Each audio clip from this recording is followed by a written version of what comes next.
का जाना चलना है तो नक्षत्र भी गतिमान है। जब हमने आपको बताया गतिमानों के लिए किरमिरम क्री करना, क्री दीर्घ रिकार होगा क्री में तो उसका अर्थ बिखेरना फेंकना भी आदि होता है। चंद्रमसे चंद्रमस के लिए, चंद्रमा के लिए ऐसा भी कह सकते हैं।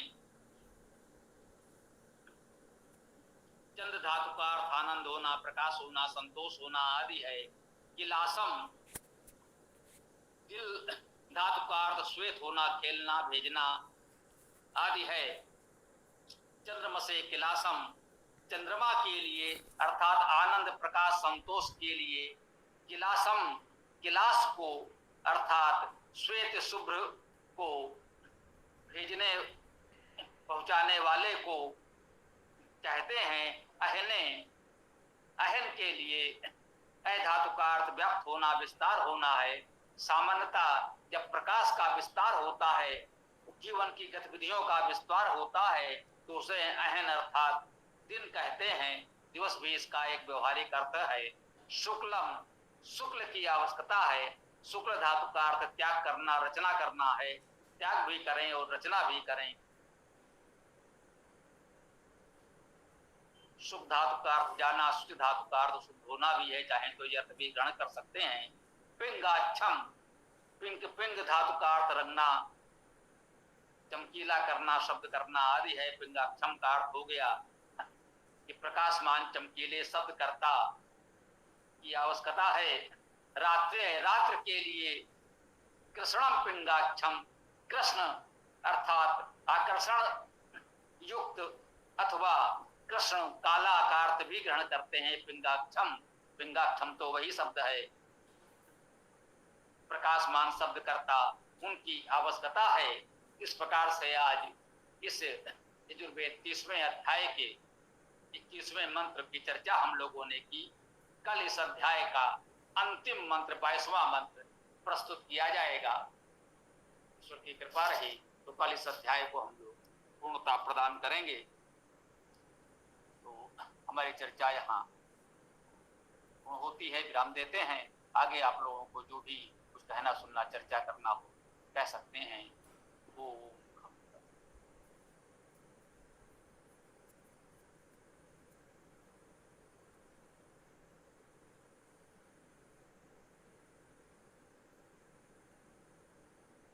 किसी का कोई प्रश्न हो, कुछ कहना हो तो बताएं, अन्यथा समापन करें।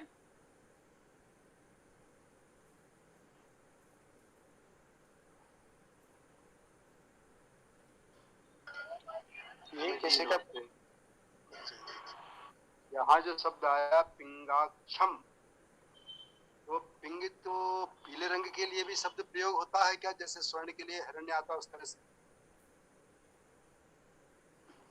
कहा ना, लौकिक अर्थों में बाद में जो दयानंद जी ने कहा है योग रूढ़ शब्द हो जाते हैं।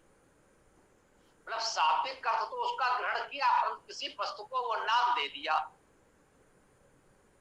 तो वो अर्थ ग्रहण हो जाता है। अब आपका नाम हरीश है तो इसका एक शाब्दिक अर्थ होगा, वेद में आएगा तो हम केवल शाब्दिक अर्थ लेंगे। लोक में आपका नाम है, जब भी ये शब्द बोला जाएगा तो हम आपको इंगित करेंगे। तो जब नाम रखा गया किसी वस्तु का, स्थान का या व्यक्ति का, तो उस अर्थ को, गुणों को ध्यान में रखकर ही रखा गया। तो वेद में तो हम किसी व्यक्ति वस्तु स्थान की बात नहीं करेंगे, वहां तो बिल्कुल जो शाब्दिक अर्थ है उसी की चर्चा करते हैं। उन गुणों से युक्त परमेश्वर, उपासक, व्यक्ति या जो भी हो सकता है, सामान्यता यही अर्थ लेते हैं, या तो परमेश्वर या उसके उपासक। वेद में उन गुणों से युक्त सामान्यता हम इन्हीं की बात करते हैं। और जैसा ही कहा कि बाद में लोक व्यवहार के लिए तो हमें नाम रखने ही पड़ते हैं, उसके बिना तो लोक व्यवहार नहीं चल सकता है। तो भी मानते हैं, दयानंद जी ने भी कहा है, तो सभी लोग मानते हैं। वो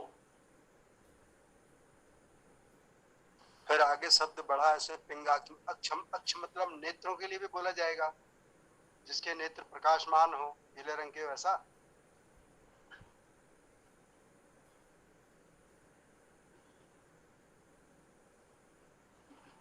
हाँ, कह सकते हैं। अक्ष धातु इसमें संभवतः लिखने से रहेगा, देख लेते हैं ये क्यों रह गई है। चूक है वो मानते हैं, इतना बड़ा कार्य किया है, प्रयास किया है, कहीं इस प्रकार की चूक यदि रह गई है तो आप लोग प्रयास करें। तो अच्छा आपने ध्यान दिलाया है। अब हम ये तो नहीं कह सकते कि इसका कब हम संशोधन करके कोई संस्करण आपको नया दे पाएंगे। तो क्योंकि तो हो गया, अक्ष धातु भी यहाँ ले करके उसका अर्थ करें, अच्छा होगा। तो धन्यवाद स्वामी।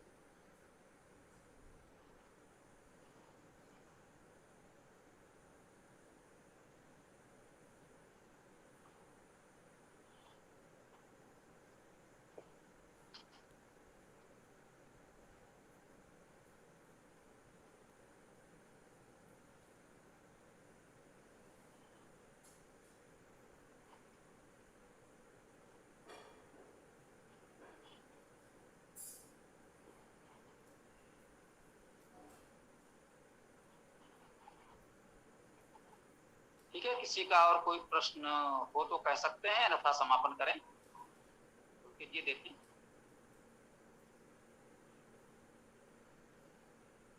जी गुरुजी, तो समापन ही करते हैं, लगता नहीं किसी और का प्रश्न है।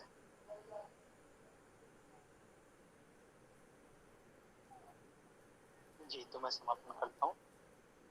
ओम यो असो आदित्य पुरुषः सो असो अहम ओम खम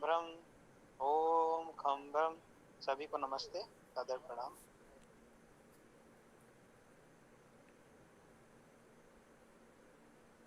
ओम खम ब्रह्म। नमस्ते सभी साथियों को। ओम यो वसौवादित्ये पुरुषः सोऽसोऽहम् ओम खम ब्रह्म। सबको सादर नमस्ते। ओम यो असो आदित्य पुरुषः सो असो अहम ओम खम ब्रह्म। सभी को सादर नमस्ते।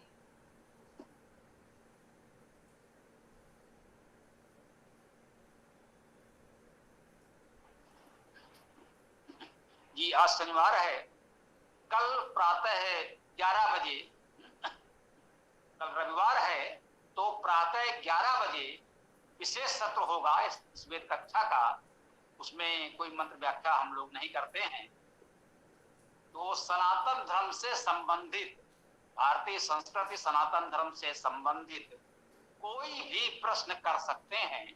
तो जो भी मन में प्रश्न कभी चल रहे हो, जिनका उत्तर हम चाहते हैं कहीं मिले, तो कल उन प्रश्नों के साथ तैयार होकर 11 बजे प्रातःकाल जुड़ेंगे।